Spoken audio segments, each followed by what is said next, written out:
I'm Kathleen, and I want to welcome you to Godly Play today, our Montessori-based program for children ages 3 and up, and also for all the young in heart who want to hear story.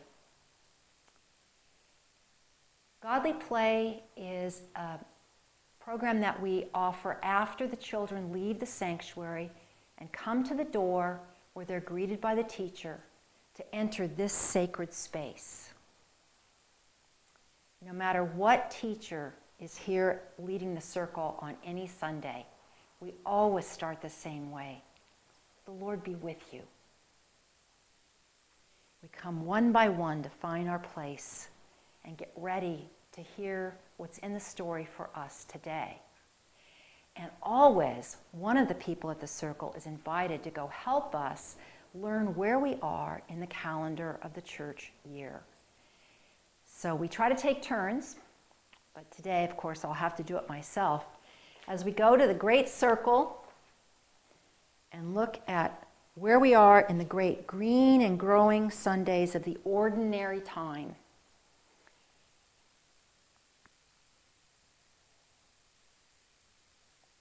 Move us along. Hard to believe we're just about getting to halfway through the ordinary time already. Come back to the circle. We make our hands still and our bodies still and our mouths still so that we can come close to what might be in the story that's just for us today. Every box, every basket, every tray in this room is a story. And once you've heard a story in this room, it's yours forever. So that when you return to the room during the work time, you might want to take the story down off the shelf and work with it. We have the stories from the Hebrew scriptures, the Old Testament, the stories from the Greek scriptures, the New Testament. Behind me are stories about the way we worship, the way we come together as a church. And I'm going to walk to the other corner of the room, which is where we keep the parables.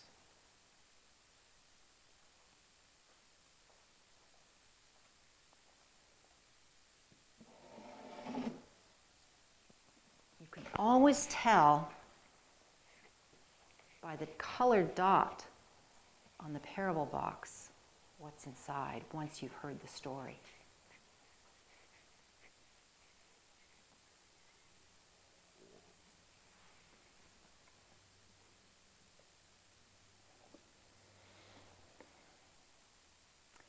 Parables are like a present that was given to you long, long ago and is still being given to you.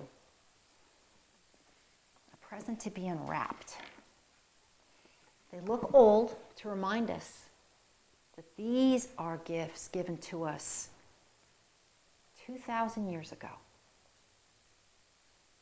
And they're gold to remind us how precious what's inside is.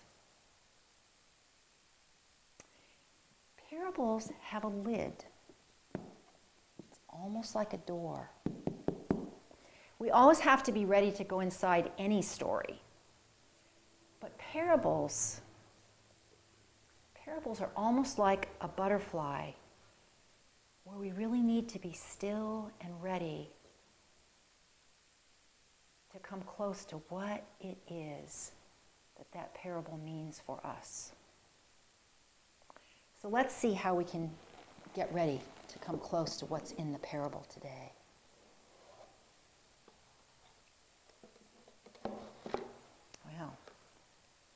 This is good for ordinary time, isn't it? All this green.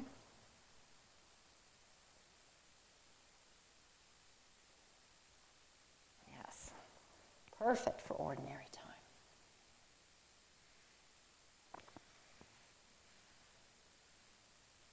Green and growing grass. How our hills look in the springtime. Let's see. There's nothing else to help us get ready, so we'll just have to start.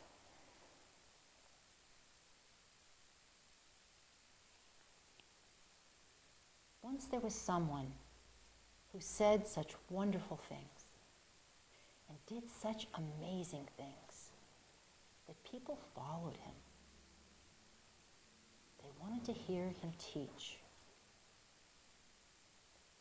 He often talked about the kingdom of heaven, and so one time, people just couldn't help it. They had to ask him, what's the kingdom of heaven really like? And that time, this is how he answered them. The kingdom of heaven is like someone who asks his servant to prepare a great banquet.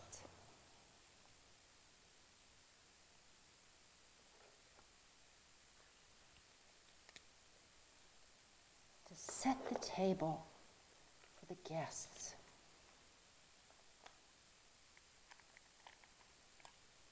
With all the wonderful things there are to eat.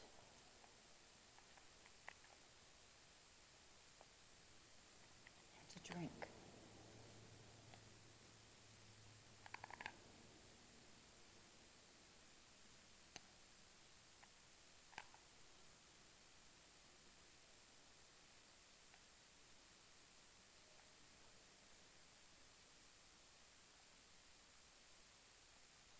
And then tells the servant to go out and invite all the local people to come. Come and share this wonderful banquet together.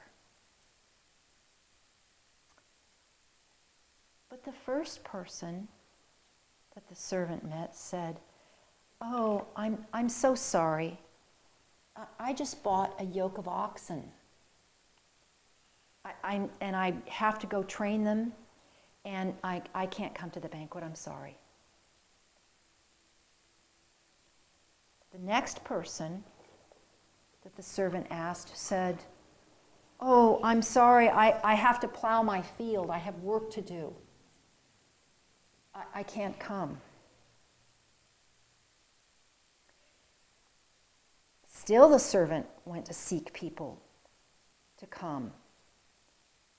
And this time, the person said, "Oh, I'm so sorry, but I can't come. I just got married. I can't come to this banquet." And when the servant went back to the master said, "Go into the streets. Invite the poor and the weak. Invite the blind and those who cannot walk."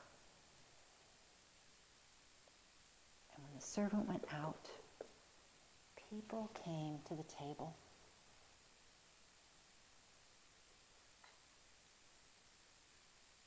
All the people came that the servant invited, and they were welcome to the banquet.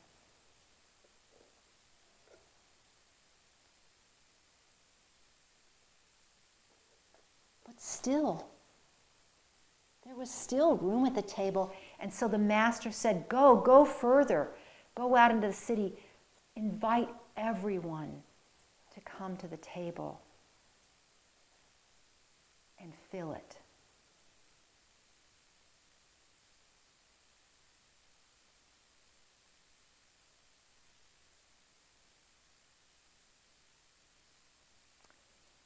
Now, I wonder what this table could really be. I wonder where this table could really be.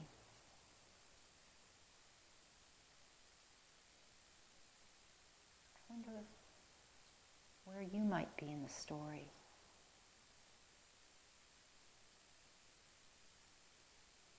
Do you have the new oxen? Did you just have a wedding? Do you have work to do? Might you be weak or hungry and invited to the table?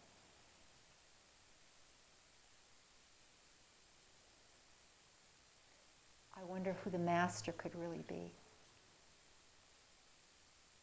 I wonder who the servant is. And I wonder if the servant has a name.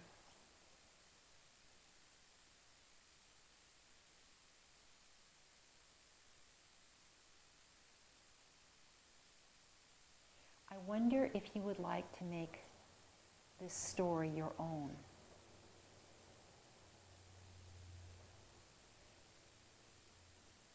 Some people, during the work time after the story, they always want to work with the story. That's one of the ways the story becomes part of us, is when we tell it for ourselves. And I know some of you always like to do that, to take the story away on the rug and work with it. Some of you like to go to the shelves and get down another story that you like very much. The baptism story is a particular favorite of some of you.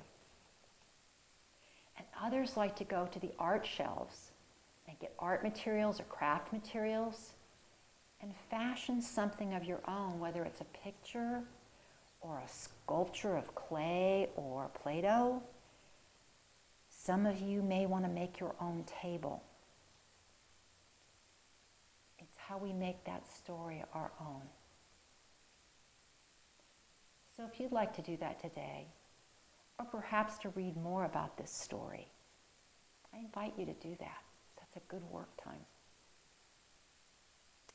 And then, after we begin to put the story away, and everyone's putting away their art and their craft materials until the next time,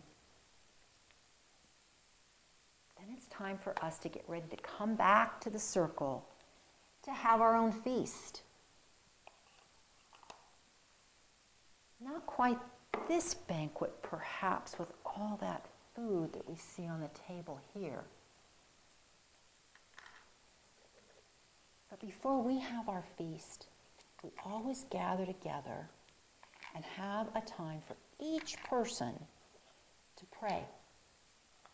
Now, no one can make you pray. So sometimes people just say pass, and that's okay. But if we do have a prayer, it's always good to use the holding cross. We pass it around the circle, and the person who has the holding cross has the time to pray, whether they want to pray out loud or so quietly that only God will hear it. Some prayers don't even have words. And then we come together and we say the prayer that Jesus taught us so long ago and teaches us still. Our Father who art in heaven, holy is your name. And then we can have our little banquet, our little feast. Our bread is always the matzah in this room. We like the matzah because it reminds us of when the people fled into freedom and they didn't have time for the bread to rise. And that was what they took with them to hold them in the desert. So we remember all the stories that happened in the desert when we taste the matzah.